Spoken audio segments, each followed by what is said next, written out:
Hey everybody! So lately I've been really into these like water activated liner type of products. I've been trying to push myself to use them more and be creative with them. It's been a very trial and error type of learning experience for me, so I just wanted to make this little video just going over the things that I've learned, the things that I know, share my tips and tricks. I'm not an expert in this type of product. I'm definitely still just kind of trying it out, learning about it. I'm still learning every day and I'm just trying my best. So for sure, like if you have any of your own tips, let me know. I only have experience with two brands. I have a few Suva Beauty liners and quite a few Glisten split liners.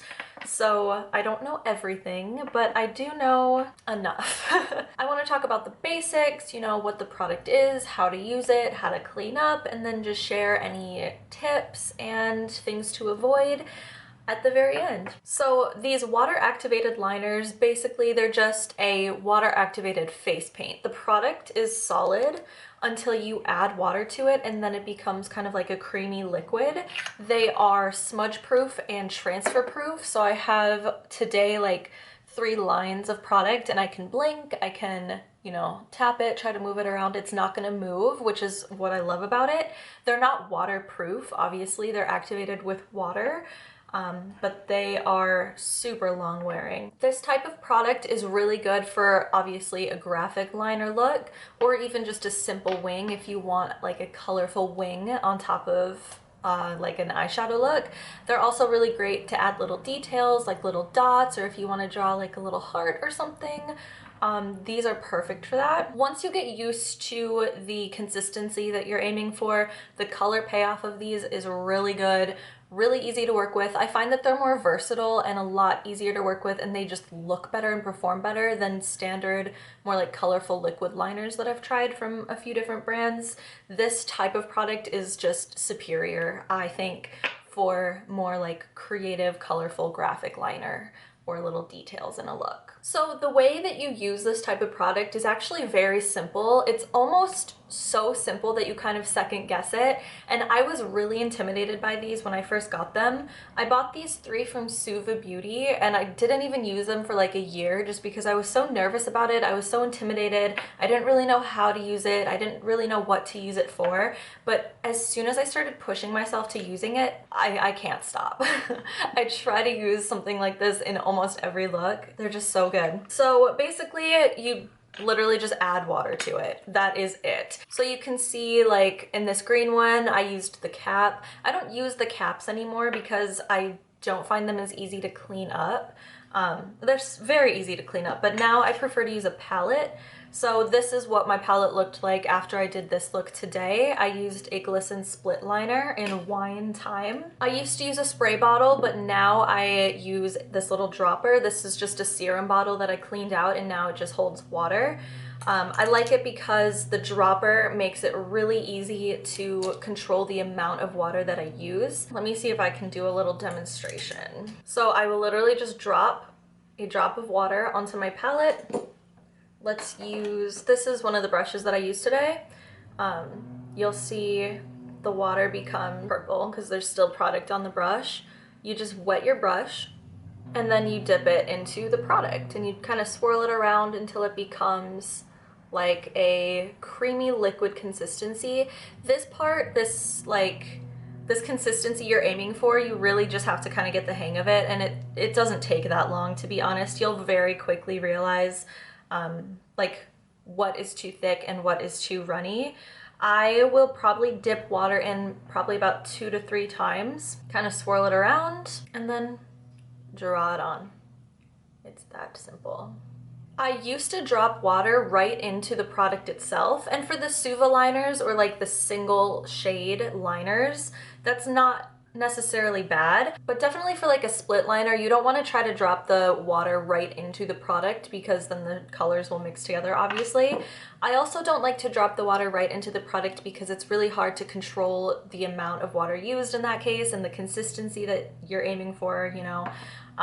That's why I just used the cap, or I've completely started using this palette. I got this palette from an Anastasia Beverly Hills lip kit thing. You can buy palettes at beauty supply stores for really cheap. You can get them online. You can also just use like the top of a candle jar lid. If it's smooth, like literally it does not have to be fancy. I like the palettes because, like I said, they're easier to clean, they're easier to sanitize. I use a palette like this almost every day. So if you use too much water, so I'm gonna get my brush really wet, get not a lot of product on. If it's too wet, it's gonna be runny, it's gonna be patchy, it's gonna be sheer, it's gonna take longer to dry. So like if you blink, it's gonna transfer a lot easier. And if you get it too thick, it's also gonna go on a little skippy. So if you don't use enough water and the product is too dry when you try to apply it, let's see if I can make that happen. So if you try to apply it too dry, it's going to dry a lot thicker, more likely to crack. You're not gonna be able to get a smooth enough line because, as you can see, it started fading off a lot sooner than this one or even this one. This one in the middle, the one with too much water, is still wet. It is still drying, and I don't know if the camera will pick it up, but it's starting to kind of bleed a little bit. It's not gonna take that long for you to get the hang of the amount of water to use and the right consistency. And it's not that hard to fuck it up either, to be honest. You can use any type of brush you want. You can use an angle brush if you are just going for like a standard wing. I use these little liner brushes. You can use paint brushes, you can use literally any kind of brush that you want. Just be aware of the effect that the brush has. An angle brush being a little thicker, you won't be able to get a very detailed kind of look with it. Some liner brushes are thicker than others. Just be aware of what the brush is capable of, but that goes for any makeup look really. Something I really love about this type of product is that you can mix colors together. So I bought like a whole pack of these mini glisten split liners, so I have a ton of different shades, but if you want to save a little bit of money, save a little bit of space, you can go like full color theory with this. You can create any look that you want, any kind of color that you want. All you need is a white and a black. I don't have a black, but you could get a black if you want to deepen anything. And then just the primary colors, which are red, blue, and yellow. So if you only have the 3 primary shades and a white and a black, you can literally make any color you want. That's just color theory.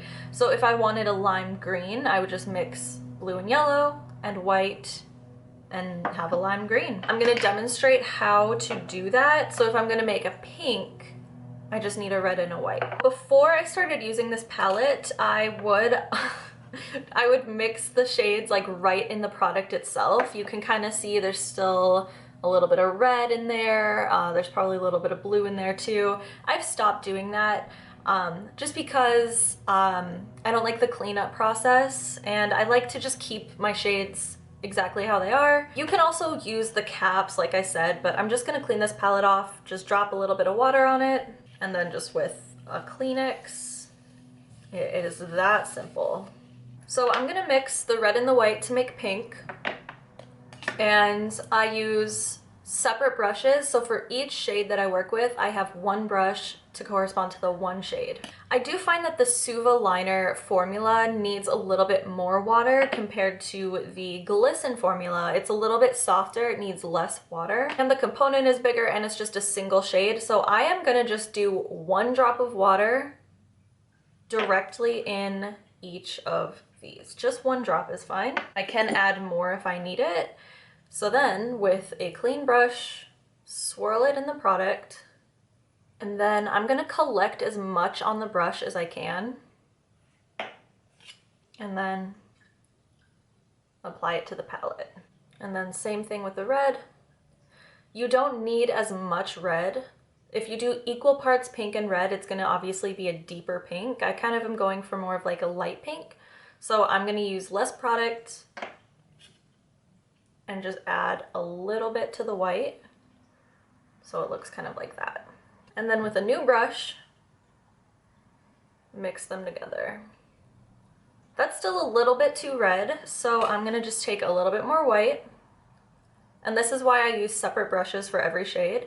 Pick up more white and then add it to the side. And then with the pink brush, pick up a little bit of white and just keep adding until I like the shade. It's starting to dry out now. Another cool thing about this type of product is that this is starting to dry out, but literally all you have to do is just add, I'm gonna actually put a drop of water here because I don't want it to be too runny. With the brush with the pink on it, I'm gonna just wet that brush and swirl it back around in the pink just to resaturate it. And that is kind of the pink shade I was going for, like a pastel. And there you go.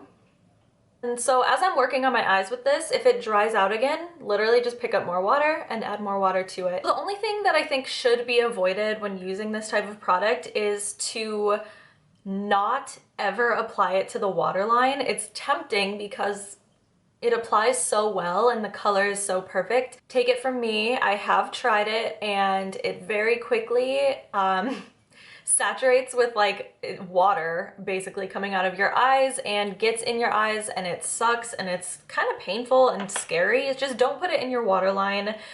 Personally, like I said, I avoid mixing shades in the product itself, but it's your product, do whatever you want with it. I just personally avoid that because I just want it to be what it is. I don't want it to be mixed with anything else. So then cleaning up when you're done, I kind of already demonstrated how to clean up your palette. You just add water to it, wipe it down, and then I just spray it with alcohol so that it is sanitized for next time.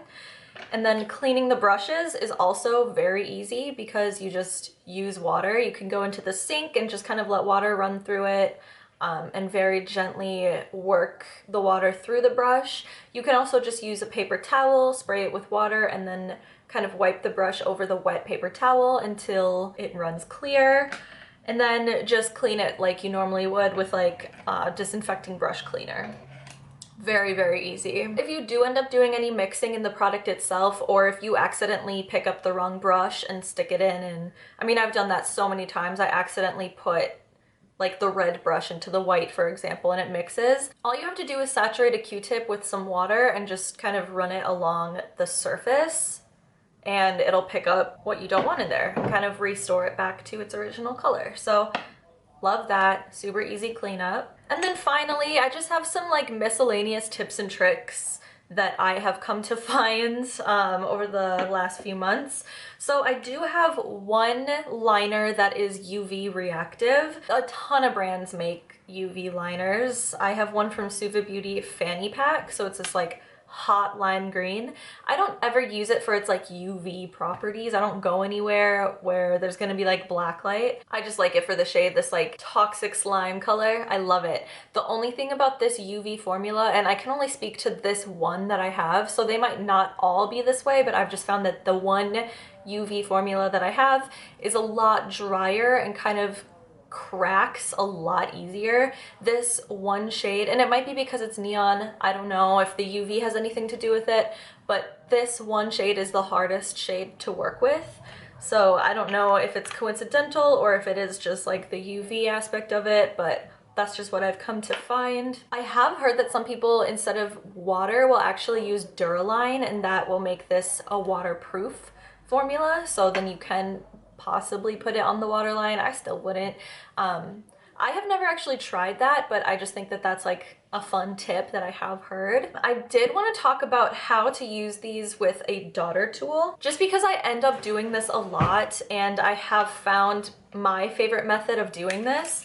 So I have this pack of like just literally daughter tools. They're like nail art tools. So it's just all these different sizes of these like little spheres on the end that just create dots. You can use a brush and just kind of dot it on that way, but the thing with that is that the dots end up being kind of inconsistent and they're not a perfect round dot. So when you use a daughter tool like this, you can get them to be all a uniform shape. It is a little bit more of like a tedious, time-consuming thing. In the past, I'm just gonna drop a little bit more water into this red. In the past, I have tried dipping the tool right into the product and I did not have really much luck with that. So with a brush, you can do all kind of different sizes of dots. Most of those actually ended up being pretty good, so kind of a bad example, but you know, with a brush, they sometimes won't be perfect spheres. So instead what I'll do I literally just take the brush after swirling it around and picking up product, and I'll paint it right on that little tool.